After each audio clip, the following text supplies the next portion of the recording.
Shalom and welcome back to the Rashi Nash. I'm Pastor Matt. And I'm Kara. And you've met Millie before. She was feeling a little lonely, so she's going to join us for this one. Fits in with our theme. I think it does. Yeah, sometimes, dogs are called man's best friend. So let's talk about best friends. We're in Parashat Mikêts this week. And in our Rashi Torah discussion commentary on page 30, it says, Joseph's brothers seek sustenance in Egypt, which because of Joseph's visionary planning is the only place where food is available. Mm-hmm. They pay him for their food, but Joseph secretly returns the money to them. This verse from the Torah portion describes the brothers' discovery of the money as they return to the land of Israel. It says, as one of them was opening his sack to give feed to his donkey at the night encampment, he saw his money right there at the mouth of his bag. Genesis 42:27. Based on the word ha'echad, which can mean the lone one, Rashi identifies which one of the brothers had discovered money in his bag. As one of them was opening, Rashi says, that was Levi, who was left alone without his brother Simeon, his companion. Rashi alludes to the special relationship between Simeon and Levi.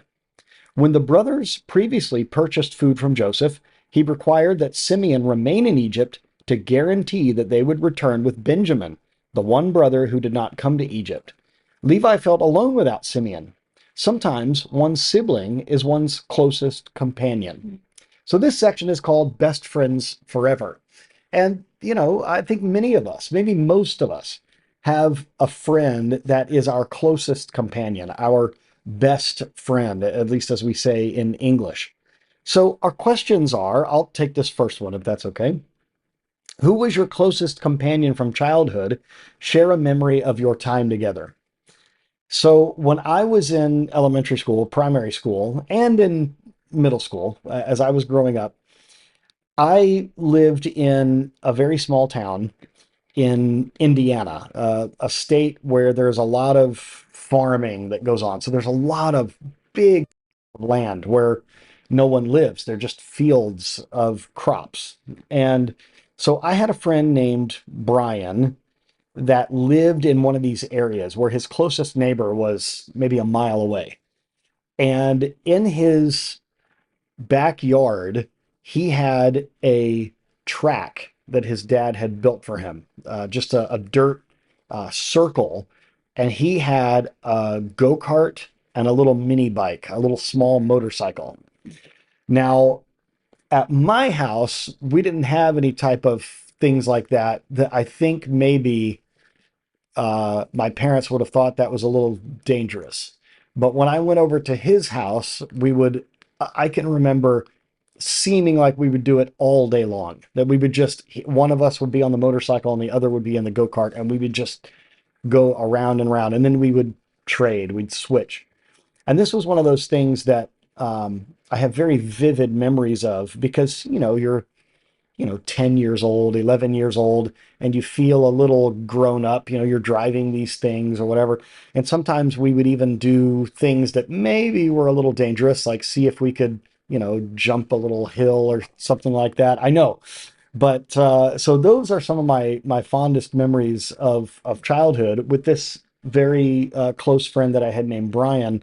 And his dad was also an electrical engineer, and they had all sorts of cool tools and parts of machines in their garage. And I always used to pretend that, I was working on a spaceship or something like that. So I have some good childhood memories there.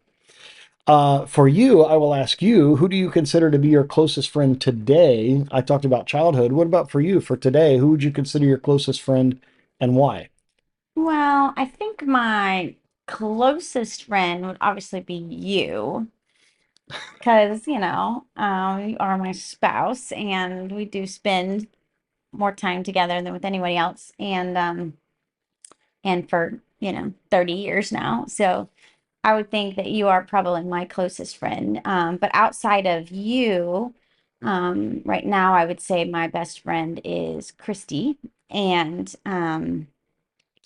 the why, when we met, we kind of just clicked, and we were both in similar stages of life. I'm a little bit ahead of her, but not by too much. And we both just we found that we kind of think the same way and we struggle the same way. And so we immediately just kind of felt comfortable with each other. And because of that, we share with each other a lot. And so that makes us grow even closer, you know. And then, of course, spending time once we um, opened a business together and things like that just made it even easier because we did know each other so well. And um, we were, like last week, able to say things when, you know, instead of letting things fester, if there was ever any issues because we were close, you know, we were able to share anything. And so I would think now she's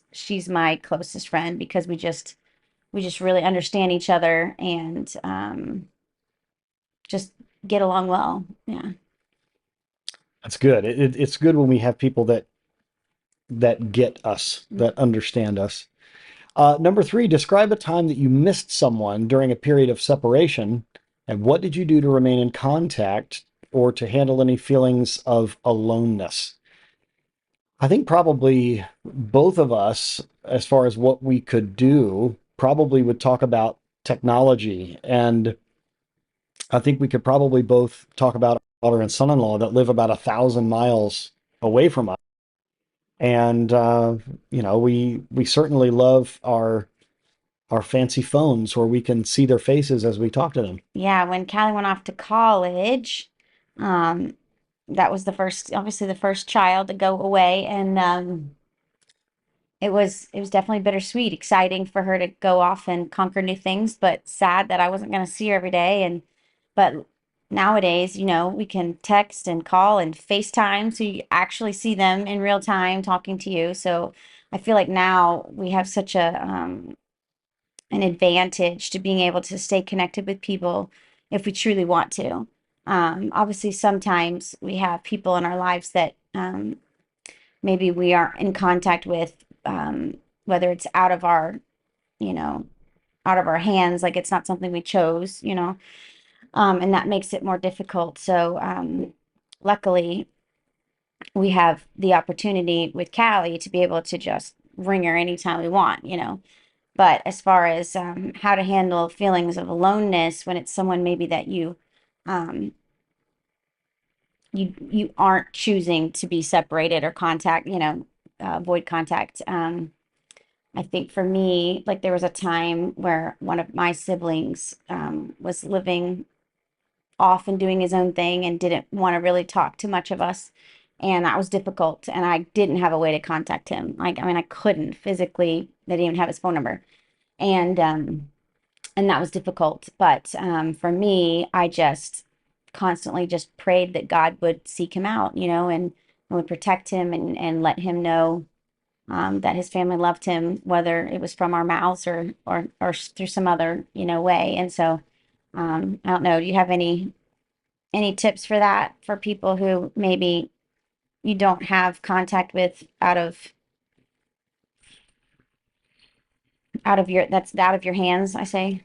I think the only thing that we can do is exactly what you did, is just to pray for them. I think what's bad is if we do have the ability to contact them and we simply don't. Mm, So that I think is something, again, which goes along with last week's Torah portion about having a difficult conversation. What I always suggest to people is if there has been a time of lack of communication, even if it's not your fault, you be the first one to open up communication. You be the person to call or to text, to send a message, to even go over to their home, to reach out to them. I don't think it matters why the communication stopped, but we should be the ones that are the agents of change in that time. I really believe that, because sometimes if we wait for the other person, sometimes that won't yeah, happen, and we don't want there to be any unspoken things between us, especially since none of us are promised tomorrow. yeah, So we just need to make sure. yeah. Especially since God just built it in us that relationships are important. It's how we function. I mean, He gave us man and female, so we'd have that a relationship with another person. So I feel it's definitely important to have a friendship with someone, whether it's a best friend or just a spouse or a child or anybody, just having that relationship is so important. Very good. And as we said earlier, man's best friend, our pets. The Torah is very clear that we need to take care of our animals, and according to Jewish tradition, you should even feed your animal before you feed yourself. We need to make sure that we're taking good care of the creatures that God puts in our path, and even if it's a little dog that feels a little lonely because we're filming and not paying attention to her. So thank you also very much for joining with us. Reach out to someone this week that you haven't had communication with. You be the one to start the conversation, even if it's not your fault that the conversation stopped. Thank you once again for joining us. God bless you, and shalom.